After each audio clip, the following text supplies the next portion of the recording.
அனைவருக்கும் நமஸ்காரம். பாபாவும் நானும். ஓம் சாய்ராம், ஜெய் சாய்ராம். ஆக்சுவலி ருக்மணி சாய் பேசினதை கேட்டிருப்பேன்னு நினைக்கிறேன். டோட்டல் இமோஷன்ஸ், பயங்கரமான இமோஷனல் ப்ளேயாக இருந்தது சுவாமியோடது. அடுத்ததாக ஆக்சுவலி நீங்கள் கோயிலில் நான் பிரியா சாயை வச்சு எடுத்தேன். பயங்கர டிராஃபிக் சவுண்டு சரியாக கேட்கல. அதனால் அவள் சொல்கிற விஷயங்களை இப்போ அவள் திருப்பி சொல்ல போகிறான். ஆக்சுவலி ருக்மணி சாய்க்கு நடந்தது ஒரு விதமான இமோஷனல் அப்படின்னா, பிரியா சாய்க்கு நடந்தது டோட்டலாக டிஃப்ரெண்ட். அவள் என்ன பண்ணா, ராத்திரி ஒரு 2 மணிக்கு ஒரு மெசேஜ் எனக்கு அனுப்பியிருந்தா. Voice note அனுப்பியிருக்கா. எனக்கு ஒன்றுமே புரியல. சாயி, இது உன்னோட அதாவது நான் போய் அவளுக்கு கனவில் சொல்லியிருக்கேன், இது உன்னோட பாபா, நீ பாபாவுக்காக பண்ணணும் அப்படின்னு என்னோடய வாய்ஸில் சுவாமி பேசியிருக்காராங்க. போய் அவளுக்கு ஒன்றுமே புரியல. 2 மணிக்கு எழுந்திருந்து அப்படியே வாய்ஸ் ரெக்கார்ட் போட்டு எனக்கு அனுப்புகிறா. எனக்கு கார்த்தால சுத்தமாகவே ஒன்றும் புரியல என்ன நடக்கிறதுன்னு. எனக்கு ஒன்றுமே புரியாமல் நான் திருப்பி அவளை காண்டாக்ட் பண்ணுறேன். என்ன சாயி அப்படின்னு. சாய், நீங்கள் தான் சாய் சொல்லணும், நீங்கள் தானே எனக்கு கனவில் சொன்னேன்னு. உங்கள் கனவில் சுவாமி தாம்மா சொல்லியிருப்பார். எனக்கு நான் எதுவுமே பிளானே இல்லையே. ஏன்னா பிரியா சாயோட ரொம்ப லாங் பேக் கனெக்ட் ஆனது தான். அதுக்கப்புறம் நான் பிரியா சாய்கிட்ட பேசவே இல்லை. கிட்டத்தட்ட எனக்கு தெரிஞ்சு 1 இயருக்கு மேலே எல்லாம் இருக்கும்னு நினைக்கிறேன் அவள்கிட்ட பேசி.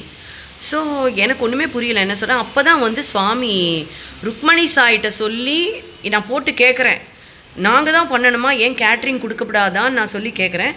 இல்லை, ருக்மணி வச்சு நீ பண்ணணும்னு சொல்லி எனக்கு உத்தரவு வருது. அந்த விஷயந்தான் அன்றைக்கி ரொம்ப ஹாட் டாப்பிக்காக போயின்னு இருந்தது. அது அப்படியே நான் பிரியா சாய்கிட்ட சொன்னேன். சாயி, இந்த மாதிரி சுவாமி சொல்லியிருக்கார், இப்போ நடந்துகிட்ருக்கிற விஷயம் இதுதான், இந்த இடத்துல நீங்கள் என்னோட ஜாயின் ஆகிறேள், எனக்கு புரியலையே சாயி அப்படின்னு நான் அவள்கிட்ட சொல்கிறேன். இதுக்கப்புறம் பிரியா சாயே இப்போ உங்கள்கிட்ட சொல்ல போகிறா, அவளுக்கு என்ன நடந்தது அப்படிங்கிறத கேட்கலாமா? ஓம் சாய்ராம்மா. எல்லாருக்கும் நமஸ்காரம். எனக்கு போன வாரம் ஒரு ட்ரீம் வந்தது. 2 மணிக்கு நான் இவா சொன்ன போல் நான் இவாளுக்கு ஒரு ஆடியோ போட்டேன். ஏன்னா எனக்கு அந்த ட்ரீம் எனக்கு நிஜமாக ஒன்றுமே புரியலை, வேகாக இருந்தது. நான் ஆடியோ போட்டேன், இவாளுக்கும் ஒன்றும் புரியலை. எனக்கு ஃபோன் பண்ணி என்கிட்ட கேட்டா என்ன ஆடியோ போட்டிருந்தேன்னு சொல்லுங்கள். எனக்கு ஒரு கனவு வந்தது ராத்திரி 1:30 மணிக்கு. அந்த கனவுல இவா வாய்ஸ்ல பாபா யார் வாய்ஸ்ல? ஜோதி வாய்ஸ்ல. ஓம் பாபா, உன்கிட்ட கேட்கறது இதுதான், இவ்வளவுதான், இவ்வளவே தான். எனக்கு ஒண்ணுமே புரியல, என்னடா கேட்கிறாரு பாபா. ரொம்ப ரொம்ப குழப்பமா இருந்தது. இது நான் முன்னாடி சொன்ன போல I don't want to lose this. இது ஏதாவது இம்பார்ட்டண்ட்டாக இருந்ததுன்னா அதனால நான் இவாளுக்கு இது அப்படியே ஆடியோவாக போட்டேன். தெரியும் ராத்திரி 2 மணி, ரொம்ப அர்த்தராத்திரி, அதெல்லாம் தெரியும், இருந்தாலும் போட்டேன் நான். இவன் எனக்கு ஃபோன் பண்ணி கேட்டான், எனக்கு எதுவும் தெரியாது, நீங்கள் தான் சொல்லணும், நான் என்ன பண்ணணும்னு. நான் எப்படிமா சொல்கிறது, நான் என்னத்தை சொல்கிறதுன்னு கேட்டேன். இல்லை, உங்கள் வாய்ஸ் தான் நீ கனவில் வந்தது, அதனால் நீங்கள் தான் சொல்லணும் எனக்கு அப்படின்னு. அப்போதான் இவ அன்னதானம் பண்ணுறதை பற்றி என்கிட்ட சொல்லியிருந்தா. 50th தூதி பூஜை அன்னதானம் அப்படின்னு அதை பற்றி பேச்சு போயின்னு இருக்குமா. இப்போது இதில் நீ ஏதாவது பண்ண முடியும்னா பண்ணு அப்படின்னா. அப்போ தான் எனக்கு லைட்டாக ரியலைஸ் ஆச்சு, ஒருவேளை இதில் என்ன கலந்துக்க சொல்கிறதுக்கு தான் இந்த மாதிரி ஒரு கனவோ அப்படின்னு எனக்கு தோணுது. அதுக்கப்புறம் நாங்கள் 2 பேரும் ரொம்ப நேரம் இதை பற்றி பேசியிருந்தோம். அதுக்கப்புறம் ஓகே, இதில் நான் கலந்துக்கலான்னு ஒரு முடிவு வந்தது. நான் எப்படி வருது இங்கே, ஏன்னா நான் மேடவாக்கம்ல இருக்கேன், நான் எப்படி வருது அந்த ஒரு குழப்பம் வந்தது. அதுவும் ஒரு வழியாக சார்ட் அவுட் ஆச்சு. நான் இன்றைக்கி காத்தால இவாத்துக்கு வரத்துக்கு முன்னாடி யூஸ்வலாக என் ஹேபிட் என்னென்னா, நான் வெளில கிளம்புறதுக்கு முன்னாடி பாபாட்ட சொல்லிவிட்டு கிளம்புவேன். போயிட்டு வரேன் பாபா, அதாவது சிம்பிளாக இங்கே பக்கத்தில் கடைக்கு போகிறதா இருந்தாலும் எங்கே போகிறதா இருந்தாலும் போயிட்டு வரேன் பாபா அப்படின்னு சொல்லிட்டு கிளம்புவேன். அதே மாதிரி இவாத்துக்கு கிளம்பினேன், போயிட்டு வரேன் பாபா அப்படின்னு. I feel this as a miracle. நான் ஆட்டோவில் போகிறப்போ எனக்கு முன்னாடி ஆட்டோவில் கரெக்டாக ஒரு சாய்ராமோட ஃபோட்டோ, அது நிறைய வண்டியில் பார்க்கலாம்.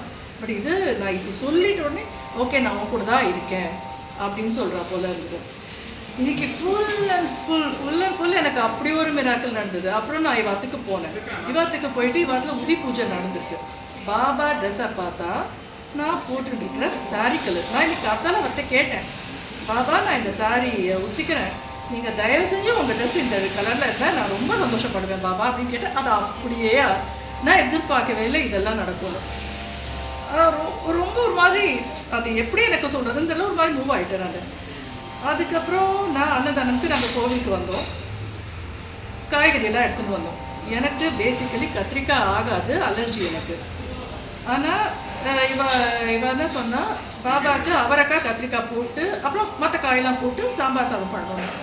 நான் நினச்சிருந்தேன், ஓகே அப்போ இன்றைக்கி பிரசாதம் சாப்பிட முடியாது நான், அப்படின்னு நினச்சினேன். டு மை சர்ப்ரைஸ் இவரே இறங்கி வந்து பண்ண போல இருந்தது. இதில் அவருக்கு இது கத்திரிக்காயே மிஸ் ஆகிடுது. நாங்கள் இது பண்ணதில் வெறும் முருங்கைக்காய், அவரைக்காய் அண்ட் உருளைக்கிழங்கு இது 3 தான் போட்டோம் நாங்கள். அது அப்போது அது எனக்கு ரொம்ப லேட்டாக தான் அதை ரியலைஸ் பண்ணேன். நான் அதை ரொம்ப சந்தோஷமாகிடுது. ஒரு மாதிரி மூவ் ஆகிட்டேன் நான். அப்புறம் வந்துட்டு அவர்கிட்ட கேட்டேன். நான் எப்போ இதை இவங்க சொன்னாலும் அப்போதேன்னு நான் கேட்டேன் இவர்கிட்ட. அப்போ நான் வந்து ஃபஸ்ட்டு டைம் 100 பேருக்குன்னு சமைக்கிறேன். வந்து பண்ணுறப்போ எங்கள் அன்னதானத்தில் நீங்கள் வந்து சாப்பிடணும், I must see your presence, எனக்கு புரிய வைங்க. மற்ற டிவோட்டீஸ் இதில் நீங்கள் வர்றதில்ல, நீங்கள் தான் வந்திருக்கீங்கன்னு எனக்கு புரிய வைங்க பாபா அப்படின்னு. அதுக்கப்புறம் நான் அதை ஒரு வாரமாக கேட்டுருக்கேன். அதுக்கப்புறம் அதை விட்டுட்டேன் நான். இன்றைக்கி என்ன ஆயிருக்கு, எங்களுக்கு ஹெல்ப் பண்ண ஒருத்தர் வந்து ஹெல்ப் பண்ணார். அதெல்லாம் முன்னாடி சொன்ன போல் மணவாளன்யா, மிஸ்டர் மணவாளன். அப்போலாம் எனக்கு எதுவும் தோணலை. கடைசியில் இந்த இது கோவிலில் ஆர்த்தி காமிக்கிறப்போ பாபாவோட ஃபேஸில் இந்த மணவாளன் அவரோட ஃபேஸ் அப்படியே பார்த்தேன், டிட்டோவாக பார்த்தேன் நான். அவர் ஸ்டாப் ஷாக்ட், செம்ம ஷாக்கு. அவர் சொல்கிறார் பாய், நான் அப்படி தான் புரிஞ்சுட்டேன். நான் மணவாளனோட இதில் தான் வந்திருக்கேன், நீ வந்திருக்கேன், உனக்கு காட்சி கொடுத்துருக்கேன் பாரு. அம்மா அது இவரோட மிராக்கிள்ஸ் எனக்கு வரிசையாக நடந்துகிட்டே இருக்குதா, ஏதாவது இதுவே பண்ண முடியல. அதே மாதிரி நான் ஷிரடிக்கு 2 வாட்டி போயிருக்கேன். 2 வாட்டி போனப்போ ஷேஜ் ஆர்த்தி ஒரு ராத்திரி பார்த்தேன், காக்கடை ஆர்த்தி ஒரு வாட்டி பார்த்தேன். நான் ஒரு வியாழக்கிழமை மத்தியானம் ஆர்த்தி பார்க்கணும் அப்படின்னு நான் பாபாட்ட எங்கள் ஆற்றுல இது நான் பேசிகிட்டே இருந்தேன். அதுக்கேற்ற போல இன்றைக்கி மத்தியானம் ஆர்த்தி கோவிலில் பார்த்தேன் நான். இதெல்லாம் நான் என்ன சொல்கிறதுனே தெரியலை. இதெல்லாம் ஒரு வேறு லெவல் ஆஃப் மிராக்கிள்ஸாக நடந்துட்டுருக்கு. அவ்வளோ சந்தோஷமாக இருக்குது. நான் வந்துட்டு பாபாவும் நானும் சேனலை கொஞ்சம் வருஷமாக நான் ஃபாலோ பண்ணுறேன். அதில் நிறைய மிராக்கிள்ஸ், நிறைய பேருக்கு இது நடந்திருக்கு, அது நடந்திருக்கு, போஸ்ட் பண்ணியிருக்காங்க. அதை கேட்குறப்போலாம் எனக்கு தோணும், இந்த மாதிரி எனக்கு ஒரே ஒரு மிராக்கிள் எனக்கு நடக்காதா, பாபா காமிக்க மாட்டேறா, நான் அவரோட அவரோட ப்ரெசன்ஸை நான் ஃபீல் பண்ண மாட்டேன்னா, அந்த மாதிரிலாம் எனக்கு தோணிருக்கு, நிறைய தோணிருக்கு அந்த மாதிரி. சரி ஓகே, அதுக்குன்னு ஒரு டைம் வரும் அப்படின்னு நான் நினச்சி நான் அதை விட்டேன். பட் இன்னைக்கு நடந்தது சத்தியமாக அது ஒரு வேறு லெவல் ஆஃப் மிராக்கிள்ஸாக இருக்குது. கனவுன்னு சொன்னேன்ல, அது வந்தப்போ வந்துட்டு நான் இவங்கக்கிட்ட அன்னதானம் பண்ண போகிறோம் அப்படின்னு இவங்க சொன்னாங்க. அப்போ தான் நான் இவங்கக்கிட்ட சொன்னேன், நான் ஒரு ஸ்மால் லெவலில் கேட்டரிங் பண்ணுறேன். நான் கேட்டரிங் பண்ணேன், எனக்கு ஆர்டர்ஸ் வந்துட்டு அவ்வளோவா வரல.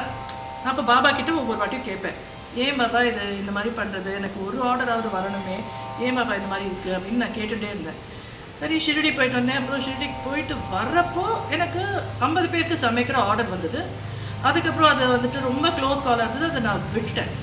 அதுக்கப்புறம் நான் எதிர்பார்க்கல. அப்புறம் தான் இப்போ ஒரு கனவு, எதிர்பார்க்கவே இல்லை. இந்த கனவு மூலமாக நான் 100 பேருக்கு சமைக்கிறதுக்கு அவர் கொடுப்பாங்க.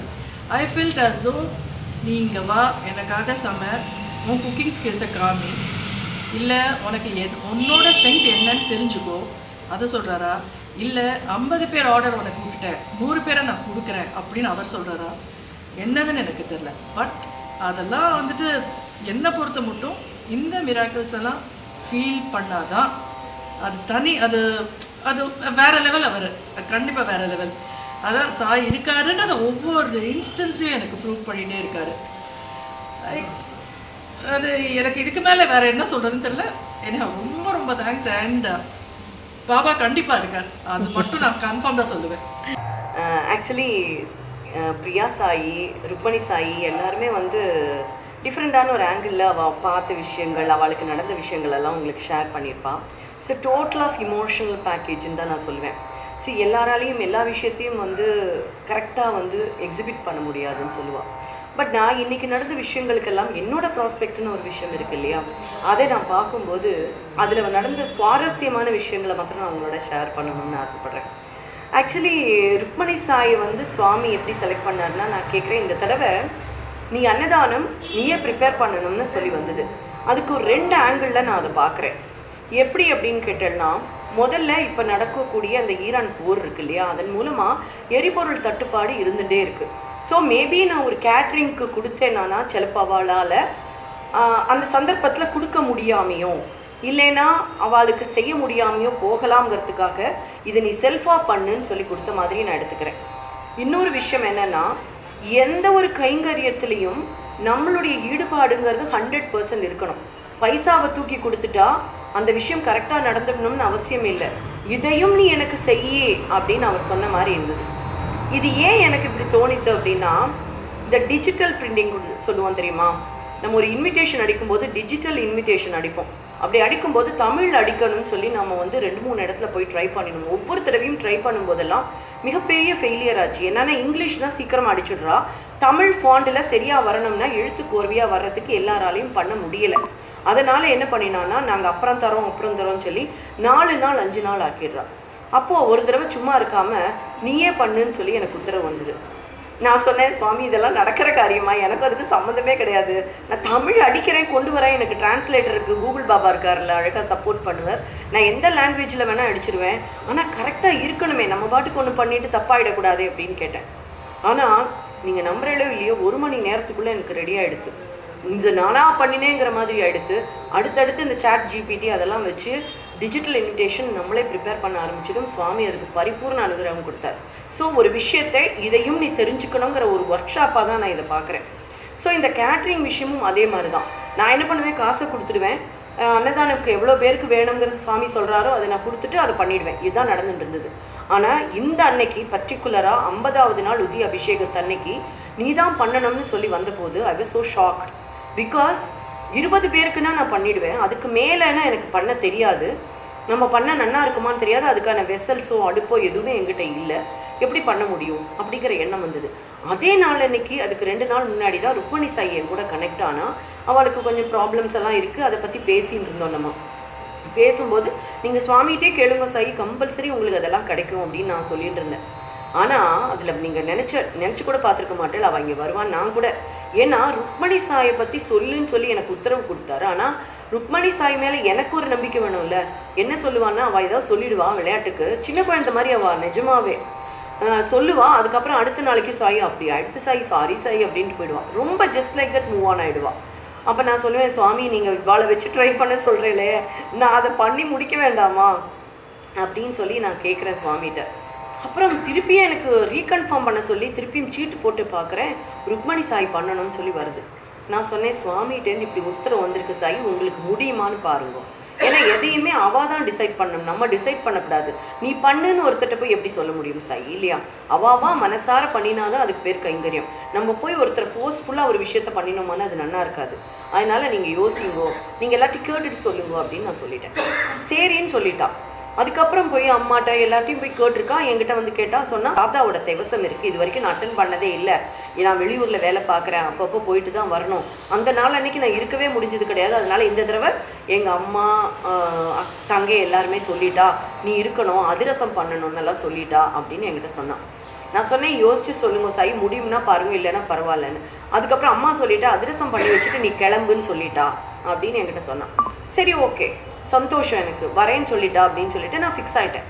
கரெக்டாக ஒரு நாளைக்கு முன்னாடி எனக்கு திடீர்னு கூப்பிட்றா ருக்மணி சாயி எனக்கு வந்து வர முடியாதுன்னு நினைக்கிறேன் அப்படின்னு சொன்னேன். நான் சொன்னேன், சாய் ஒத்துக்கிறதுக்கு முன்னாடி பல தடவை யோசிக்கலாம், சுவாமியோட விஷயங்கள் நீங்கள் ஒத்துன்ட்டல்னா அதை பண்ணாமல் இருந்தால் அது நல்லா இருக்காது அப்படின்னு நான் முதல்ல சொல்கிறேன். அப்படி பண்ணாதுங்க சாயி, நீங்கள் எந்த விஷயமா இருந்தாலும் பல தடவை யோசிங்க, யோசிச்சதுக்கப்புறம் வார்த்தையை கொடுத்ததுக்கப்புறம் நம்ம வார்த்தையே நம்ம மதிக்க தெரியலைன்னா நீங்கள் நல்லா யோசிச்சு பாருங்க, நீங்கள் ஒரு வார்த்தை கொடுக்குறள், அந்த வார்த்தையை நீங்களே மதிக்கலைன்னா உங்களை யார் மதிப்பா? அதனால் வார்த்தை கொடுக்கறதுக்கு முன்னாடி பல தடவை யோசிக்கணும். வார்த்தை கொடுத்துட்டோமானா அதுக்கப்புறம் மாறப்படாது. அதனால தான் நான் அடிக்கடி சொல்லுவேன், வார்த்தை சுத்தம் ரொம்ப முக்கியம். வாக்குலேருந்து சுவாமி வந்துட்டாருன்னா அதுக்கப்புறம் அது உயிரே போனாலும் நிறுத்தப்படாதுன்னு நான் நினைப்பேன். அடிக்கடி நான் பதிவில் கூட சொல்லியிருப்பேன் உங்கள்கிட்ட, நானே போயிட்டா கூட எங்கள் ஆத்துக்கார் அந்த கைங்கரியத்தை முடிச்சு கொடுத்துட்டு தான் இருப்பார். ஏன்னா பல பேரோட பிரார்த்தனை அதுக்குள்ளே அடங்கியிருக்கு. இந்த உதயாபிஷேகம் ஆரம்பித்ததுலேருந்து நான் பார்க்குறேன், பலவிதமான கோரிக்கைகள் எல்லாரும் வந்து முன்வைக்கிறா, எல்லாருக்கும் நன்னா இருக்கணும்னு சொல்லிட்டு தான் நம்ம பண்ணிட்டு இருக்கோம். அந்த விஷயத்தில் நமக்குன்னு யோசிக்கப்படாது, மற்றவாளுக்குன்னு யோசிச்சுட்டோமான அதை கரெக்டாக நடத்தி கொடுக்கணுங்கிறது மட்டும்தான் என்னோட மனசில் இருந்தது. ஸோ மற்றவாளுக்காக செய்கிற ஒரு விஷயத்தில் விளையாட்டுத்தனமாக இருக்கிறத என்னால் ஏற்றுக்கவே முடியலை ஃபஸ்ட்டு. ரெண்டாவது, நான் அந்த அளவுக்கு பீக்கில் போய் ஒருத்தட்ட ஷவுட் பண்ணதுங்கிறது நடந்ததே கிடையாது லைஃப்பில். ஆனாலும் ரொம்ப வார்த்தைகளில் ரொம்ப கவனம் இருக்கும் எப்போவுமே என்கிட்ட. டக்குன்னு சொல்லிட்டோமானா அது அவளை பாதிச்சுடுமோங்கிற பயம் எனக்குள்ள ஜாஸ்தி. எங்கள் ஆற்றுல கூட சொல்லுவார், நீ வார்த்தையை சொல்லிடாத ஜோதி ப்ளீஸ், அது நடந்துடும் அப்படின்னு சொல்லி பயப்படுவார். அது காரணம் என்னென்னா, வார்த்தைகள் ஒரு ஆளை வந்து கொன்னுடும். அடித்தா கூட தாங்கிடலாம். வார்த்தைகள் பிரயோகிக்கும் போது யோசித்து பிரயோகம் பண்ணணும். தப்பாக பிரயோகம் பண்ணிட்டோமானா அதற்கான எல்லாத்தையும் நம்ம ஃபேஸ் பண்ண, கான்சிக்வன்சஸ் ஃபுல்லாக நம்ம ஃபேஸ் பண்ண வேண்டி வரும். அதனால் ஒருத்தரையும் ஒரு வாக்கு சொல்லிடக்கூடாதுங்கிறதுல ரொம்ப கவனமாக இருப்பேன். அப்போ கூட நான் சொன்னது தான், யோசிச்சுட்டு நீங்கள் எடுத்துருக்க வேண்டிய முடிவு சாயி. எடுத்ததுக்கப்புறம் நீங்கள் மாற்றி பேசுகிறது நியாயமே கிடையாது. நீங்கள் எப்படி எங்கள் ஆத்துக்கார்ட்ட சொல்லலான்னு? நான் பொய் சொல்லலை சாயி, உண்மையான விஷயத்த உண்மைன்னு சொல்கிறதுக்கு நான் எதுக்கு பயப்படணும்? இப்படி தான் நான் அவள்கிட்ட சொன்னேன். நான் எதுக்கு பயப்படணும்? நீங்கள் மாற்றி பேசும்போது உங்களுக்கு மனசுக்குள்ளே தோணலை, ஆனால் எனக்கு சொல்லும்போது மட்டும் நான் பண்ண தப்புன்னு நீங்கள் சொல்கிறத நான் ஏற்றுக்க முடியாது சாயின்னு சொல்லிட்டேன். ஒரு லெவலுக்கு போனோன்னே சாய் வந்து இமோஷனல் லெவலில் ஆகிட்டான். நான் ரொம்ப அமைதியாக தான் இருந்தேன், சொல்லிட்டேன். ஆனால் சொல்ல வேண்டியது நான் சொல்லிட்டேன். ஆனால் அதே டைமில் சுவாமி போய் உணர வச்சுருக்கார், பேசுகிறது அவள் கிடையாது நான் தான். அது அவளே சொல்லும்போது எனக்கு நான் யோசித்தேன், வேறு எத்தனையோ பேர் கிடைப்பா, வாங்கன்னு சொன்னால் வந்துடுவா. காசை கொடுத்தா 100 பேர் வருவா சாய்யா. நான் இது காசுக்கு முக்கியத்துவம் இல்லை, சுவாமிகிட்ட போட்டு கேட்டிருக்கேன். ருக்மணி வந்து பண்ணணும்னு சொல்லியிருக்காருன்னா அந்த இடத்துல நான் வந்து அவரோட வார்த்தையை மீறுற மாதிரி இருக்கக்கூடாதுங்கிறத நான் ரொம்ப ஆணித்தரமாக நம்ப ஆரம்பித்தேன். அவர் சொன்னார்னா அதை செய்ய வைப்பருங்கிறது எனக்கு 100% தெரியும். அவள் வைக்கும்போது ஒரு வார்த்தை சொன்னான், என்ன அப்படின்னா, சாயி நான் என்ன இருந்தாலும் சரி நான் வந்து பண்ணி கொடுத்துருவேன் அப்படின்னா. அங்கே தான் சுவாமி நின்னார்னு நான் சொல்லுவேன். என்னன்னா, அவளை சொல்லியும் ஸ்ட்ராங்காக சொல்ல வச்சுட்டு போயிட்டார். அந்த இடத்துல போக வேண்டான்னு சொன்னவா எல்லாருமே போயிட்டு வான்னு சொல்லி அனுப்பிச்சா. ஒன்று, அவள் ஆத்துக்காரன் நம்ம ஆற்றுல கொண்டு வந்து படியில் கொண்டு வந்து விட்டுட்டு போகிறார். நான் அப்போ அவள்கிட்ட சொன்னேன், உங்கள் குழந்தைய நான் பத்திரமா பார்த்துக்கிறேன்னு அவள் அண்ணாட்ட சொல்லிட்டு தான் அனுப்பினேன். என்னென்னா அவ்வளோ தூரம் சாயி நம்ம மேலே நம்ம ஆற்றுல இருக்கிற அத்தனை பேருக்கும் கேர் இருக்கும் பாருங்கள். அது தப்புன்னு நான் சொல்லவே மாட்டேன், நிஜம்தான், அதெல்லாம் உண்மை தான். நம்ம மேலே அவ்வளோ கேர் இருக்கும் அவளுக்கு.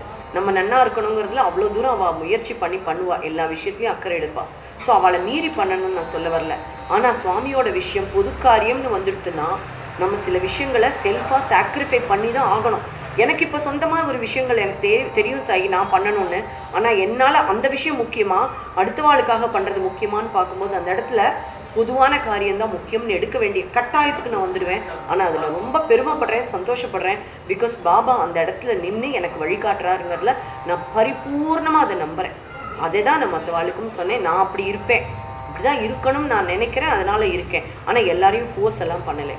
ஆனால் இன்றைக்கி வந்து அந்த காரியம் நடந்திருக்கு. அதுலேயும் அவள் சொன்னது, இன்றைக்கி பிரார்த்தனை வைக்கும்போது அவள் அம்மாவை பற்றி சொல்லும்போதும் சுவாமி வந்தார். அவள் தங்க ஆத்துக்காரரை பற்றி சொல்லும்போதும் சுவாமி வந்து கண்ணுக்குள்ளே காட்சி கொடுக்குறார், நான் கூட இருக்கேன்னு. இதை விட பெரிய பாக்கியம் என்ன சாய் வேணும்? நிஜமாக சொல்கிறேன், நம்ம கூட சுவாமி இருந்தார்னா எதையும் சாதிச்சுடலாம் அப்படின்னு. இது ருக்மணி சாயோட பார்ட்டு, இது நடந்தது. அடுத்ததாக என்னோட ப்ராஸ்பெக்டில் பிரியா சாய்க்கு நடந்த விஷயங்கள் ஸ்ப்ளண்டட் மிராக்கிள்ஸ், கோர்ஸ் ஆஃப் மிராக்கிள்ஸ்ன்னு சொல்லலாம். அவ்வளோ அருமையான மிராக்கிள்ஸ். அது என்னோட பார்வையில் எப்படி இருந்தது அப்படிங்கிறத நம்ம அடுத்த பதிவில் பார்க்கலாம்.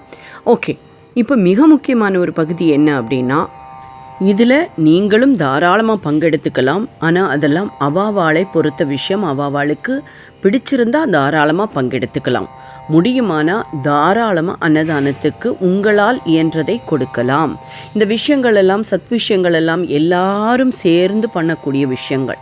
எப்போவுமே ஒருத்தர் மட்டுமே எடுத்து செய்யக்கூடிய விஷயம் கிடையாது. எல்லாரும் சேர்ந்து பண்ணினா சுவாமிக்கு அவ்வளோ பிடிக்கும்.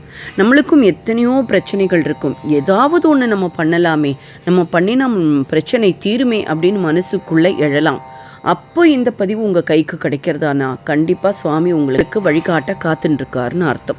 ஸோ உங்களால் ஆனதை தாராளமாக மற்றவர்களுக்கு செய்வதன் மூலமாக நம்மளுடைய ஊழ்வினை பயன்களும் சரி, அதே மாதிரி நமக்கு இருக்கக்கூடிய கர்மாவும் குறையறதுக்கான ஒரு அரிய வாய்ப்பு. அதனால் கீழே தெரிகிற நம்பருக்கு உங்களால் ஆனதை தாராளமாக செய்யலாம். அடுத்து அதிமுக்கியமான விஷயம் என்ன அப்படின்னா, வரப்போகிற ஏப்ரல் மாதம் 24ஆம் தேதி லக்ஷ்மி ஹயக்ரீவ ஹோமம் இருக்குது. எல்லாருக்கும் தெரியும், லக்ஷ்மி ஹயக்ரீவ ஹோமங்கிறது கல்வி, ஞானம் எல்லாத்துக்கும். இப்போ எந்த ஒரு இடத்துக்கு போனாலும் நம்மளுடைய வார்த்தைகள் சரியான அளவில் வந்தால் மாத்திரம்தான் அந்த இடத்துல நம்மளுக்கு மரியாதை இருக்கும். ஸோ நம்ம ஆஃபீஸ் போனாலும் சரி, இல்லை நம்மளுடைய ஃப்ரெண்ட்ஸை பார்த்தாலும் சரி, ஈவன் நம்மளுடைய வீட்டில் இருக்கிறவாளை கன்வின்ஸ் பண்ணுறதா இருந்தாலும் சரி, எந்த இடத்துலையும் ஞானம்ங்கிற ஒரு விஷயம் வருது. ஸோ நம்மளுடைய மனநிலை கோளாறாக இருந்தாலும் சரி, இல்லை நரம்பு கோளாறுகளாக இருந்தாலும் சரி, இது எல்லாத்துக்குமே இது ஒரு பெரிய விடிவாக இருக்குங்கிறது தான் உண்மை. மனிதனை பொறுத்தளவுக்கு அந்த ஞானம்ங்கிறது ரொம்ப ரொம்ப அத்தியாவசியம். ஏன்னா அந்த அத்தியாவசியமான விஷயம் இருந்தால் மட்டும்தான் ஒருத்தனால் எந்த சுச்சுவேஷனையும் அழகாக ஹேண்டில் பண்ண முடியும் இல்லையா? நம்ம நினைப்போம் இது படிக்கிறது தானே, கல்வி தானே. நோ, நம்ம படித்ததை எங்கே கொண்டு போய் அப்ளை பண்ணுறோம்? நம்மளோட லைஃப்பில் தான் அப்ளை பண்ணுறோம். அதற்கான ஞானம் எங்கிருந்து வருது? இவர்கிட்டேருந்து தான் வருது. ஸோ லக்ஷ்மி ஹயக்ரீவர்னால் இன்னும் கொஞ்சம் ஸ்பெஷல். என்னென்னா நம்மளுடைய ஞானத்தை வைத்து, நம்மளுடைய புத்திசாலித்தனத்தை வைத்து நம்ம எப்படி அழகாக சம்பாதிச்சு பொருள் ஈட்ட முடியுங்கிறதையும் கொடுக்கக்கூடிய இடத்துல தான் இந்த லக்ஷ்மி ஹயக்ரீவர் இருக்கார். ஸோ கல்வி, ஞானம், பொருள் மேம்பாடு, தொழில் எல்லா வளர்ச்சிக்கும் காரணகர்த்தா இந்த லக்ஷ்மி ஹயக்ரீவர். புத்திசாலித்தனம் இருந்தால் போரும் சாயி, எந்த இடத்துலையும் வாயுள்ள பொருளை உழைச்சிக்கும்னு சொல்லுவாள். நம்மளுக்குள்ளே இருக்கக்கூடிய ஞானம் தெளிவாக பிறந்தாலே போதும், நம்ம எடுக்கக்கூடிய முடிவுகள் சரியானதாக இருக்கும், அதன் மூலமாக நடக்கக்கூடிய விஷயங்களும் சரியானதாக இருக்கும். ஸோ இதுவரைக்கும் நான் இந்த விஷயத்தில் ரொம்ப கன்ஃபியூஸ்டாக இருக்கேன், என்ன டெசிஷன் எடுக்க தெரியல. இந்த விஷயம் மாத்திரம் கரெக்டாக நடந்துருத்துன்னா, இதில் மாத்திரம் நான் கரெக்டாக சக்ஸஸ்ஃபுல்லாக காய் நகர்த்திட்டேன்னா என்னுடைய லைஃப் எங்கேயோ போயிடும் அப்படின்னு நினைக்கிறவா நீங்களாக இருந்தேன்னா, லைஃப்பில் இந்த இடத்த அச்சீவ் பண்ணியே ஆகணும்னு நினைக்கிறவாளாக இருந்தேன்னா, கண்டிப்பாக இந்த யாகத்தில் நீங்கள் பங்கெடுத்துக்கிறதுக்கு சரியான ஆள்னு சொல்லலாம். ஸோ மற்ற விவரங்கள் எல்லாம் கீழே தெரிகிற நம்பருக்கு நீங்கள் காண்டாக்ட் பண்ணுங்க, உங்களுக்கே எல்லாமே தெரியும். மீண்டும் சந்திப்போம். ஓம் சாய்ராம், ஜெய் சாய்ராம்.